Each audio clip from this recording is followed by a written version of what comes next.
Au nom du Père et du Fils et du Saint-Esprit, ainsi soit-il. Pourquoi, mes bien chers frères, des messes sont-elles célébrées pour Louis XVI, roi de France, chaque année ? Voilà plus de 2 siècles, en effet, que le roi Louis XVI est mort, et l'on peut espérer que son âme se trouve au ciel, car il est sans doute l'un des chrétiens pour lequel le plus de messes ont été offertes dans l'histoire de l'Église. Continuer alors qu'autant de prières, d'applications du saint sacrifice de la messe ont déjà eu lieu, n'est-ce pas déraisonnable, n'est-ce pas une curieuse idée ? Eh bien non, mes frères, cela est normal si chaque 21 janvier ces messes ont lieu dans notre pays. Normal car on peut toujours offrir des messes pour nos défunts tant que l'on n'a pas l'assurance absolue de leur salut. Normal car ceux-ci au ciel, ils font rejaillir les grâces obtenues sur tous les défunts qui sont encore au purgatoire. C'est, nous le savons, le dogme de la communion des saints. Normal aussi car nous joignons à l'intention de cette messe toutes les victimes de la Révolution, fort nombreuses, et la France, notre cher pays, qui subit chaque jour encore les conséquences de ce drame. Normal également car Louis XVI n'est pas un simple citoyen parmi d'autres, nous l'avons compris, ni un politicien élu pour quelques années, non, il est roi de France. Mesure-t-on ce que cela veut dire ? Tout petit, cet être a par naissance l'obligation d'assurer le bien commun de notre pays. Il a la charge d'assurer le bonheur temporel des Français en vue de leur bonheur éternel en Jésus-Christ. Vocation bien élevée que celle d'être désigné pour être père d'un peuple entier jusqu'au dernier souffle. Vocation que Louis XVI a assumée pour nous, à travers nos ancêtres, et qui nous oblige à une reconnaissance toute spéciale formulée par le 4e commandement de Dieu, « Tes pères et mères tu honoreras ». Ce père, comme tout père humain, n'a pas été parfait, seul Dieu est parfait, mais ce père, toujours, même dans ses faiblesses, a eu pour boussole le véritable bonheur de ses sujets, au point de mériter le titre de roi bienfaisant. Emprisonné à la prison du Temple à Paris, il apprend le verdict de son jugement inique le 18 janvier 1793. Il est condamné à mort par la Première République après un vote des députés de l'Assemblée nationale. Nous sommes en droit de nous demander, mes bien chers frères, si la République, qui en est aujourd'hui à sa 5e édition, ferait autre chose. Elle qui a voté il y a près de 40 ans la mort par avortement de millions d'enfants français jugés indésirables. Elle qui s'apprête à voter maintenant la mort dans la dignité euthanasique de milliers de malades et de vieillards français jugés indésirables. Pourquoi, tout d'un coup, ne jugerait-elle plus, s'il régnait, le roi de France comme indésirable ? Louis XVI, lui, était sans illusion sur la volonté de régicide du régime lorsque son ami Malesherbes lui apprit ce verdict. Les épreuves qu'il subit depuis 1789 l'ont rapproché du bon Dieu comme jamais. Il se sait prêt à la mort. Il s'inquiète non pour lui, mais pour sa chère épouse, la reine Marie-Antoinette, pour leurs enfants. Que vont-ils devenir ? Dans l'après-midi du 20 janvier, la porte de la cellule du roi s'ouvre. C'est Garat, ministre de la Justice, qui vient lui notifier au nom du gouvernement sa mort dans les 24 heures. Il ajoute que le roi n'a pas à s'inquiéter des siens. Il affirme « La nation, grande et généreuse, s'occupera du sort de votre famille ». On sait, mes frères, comment sera réalisée cette promesse avec la décapitation de la reine et la torture abominable du dauphin.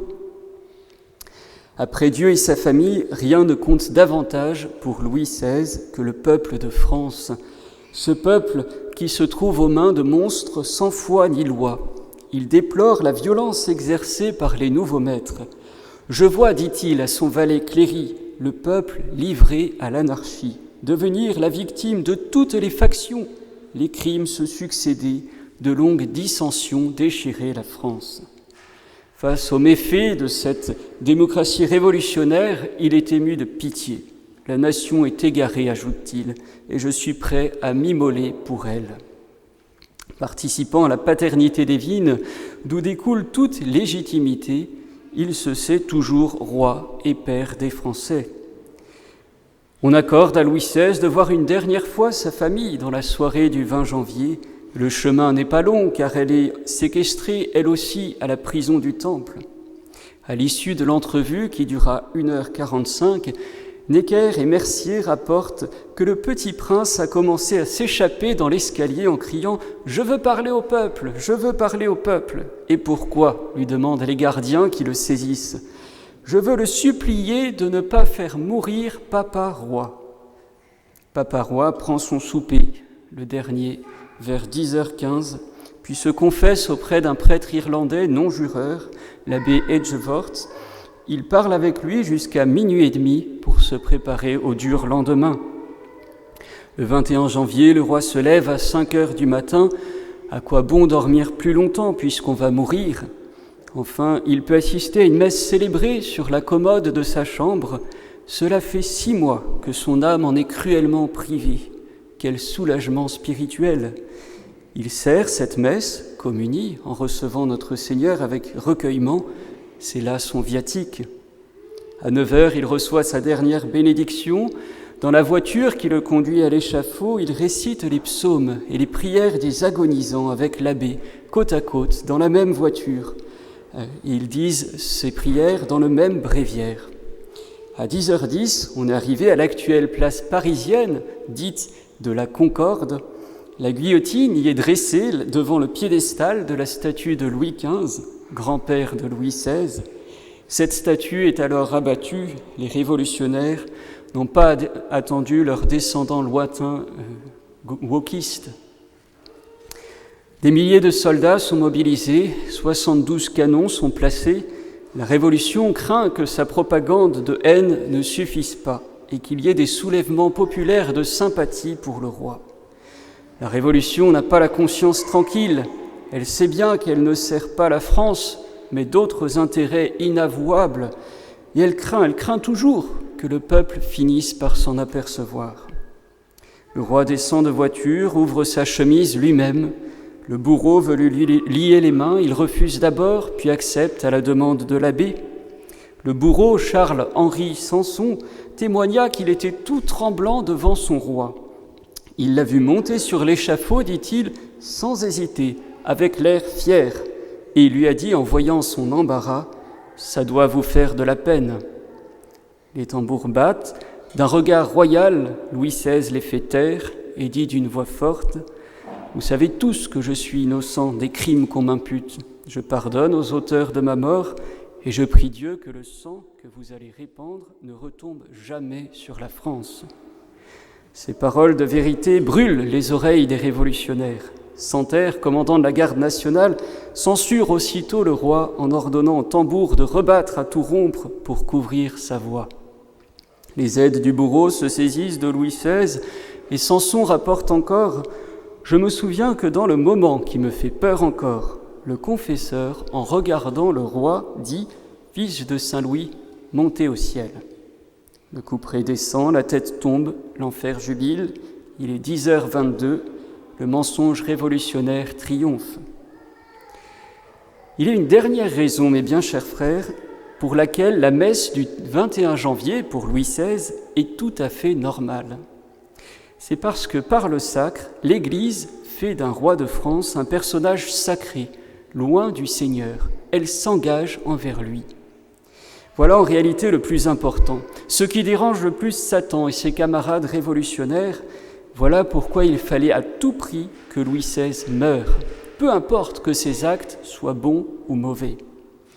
Catholiques, nous ne pouvons pas oublier cette rupture qui entache notre histoire, cette rupture sacrilège entre la France et son Dieu à travers la personne royale.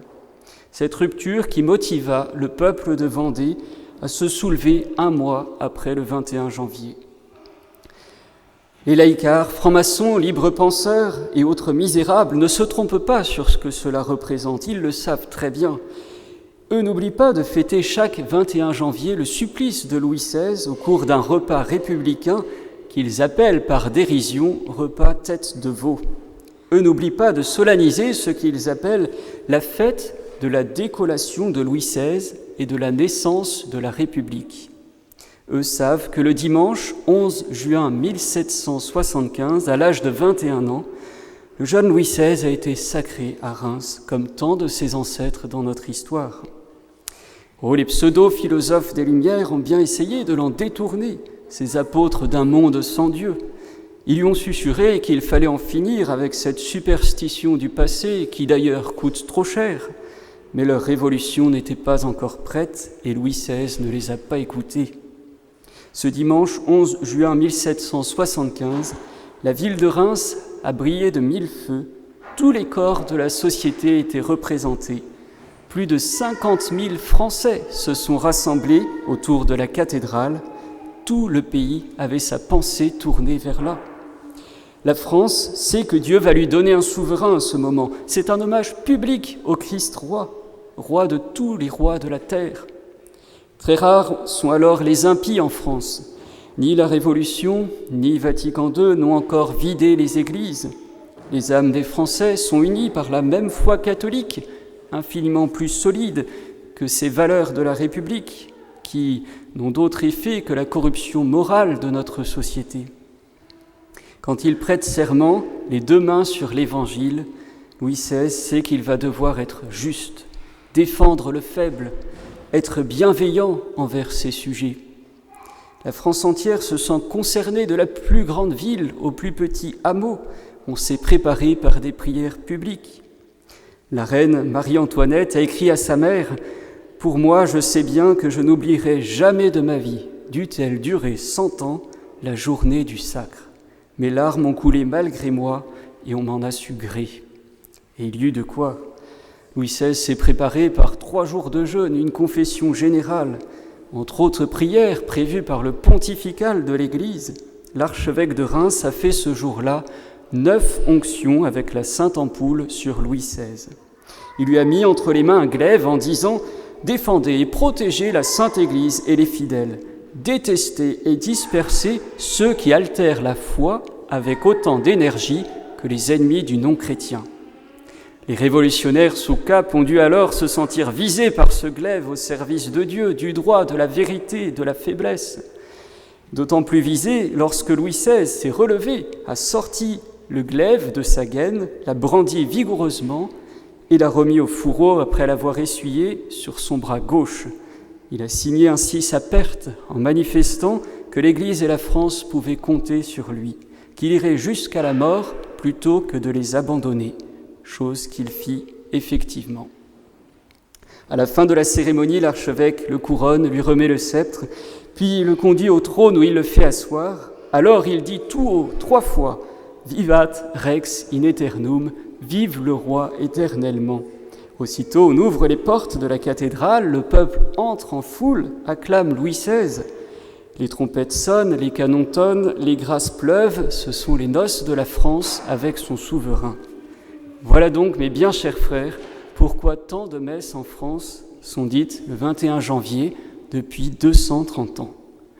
Car ce jour-là, en assassinant Louis XVI, on a voulu faire divorcer la France et Jésus-Christ pour la jeter dans les bras de Mammon. On a voulu anéantir tous ceux qui n'étaient pas d'accord. Ce sont les innombrables Français victimes de la Révolution. Que notre prière aujourd'hui, nos suffrages, dirions-nous, monte en faveur de l'âme de Louis XVI et de toutes ses victimes. C'est là une manière chrétienne de répondre à l'impiété et de réparer. Ayons ce jour à l'esprit les 2 cris qui ponctuèrent la vie du roi défunt. À 21 ans, vive le roi éternellement. À 38 ans, fils de Saint Louis, monté au ciel. Au nom du Père et du Fils et du Saint-Esprit, ainsi soit-il.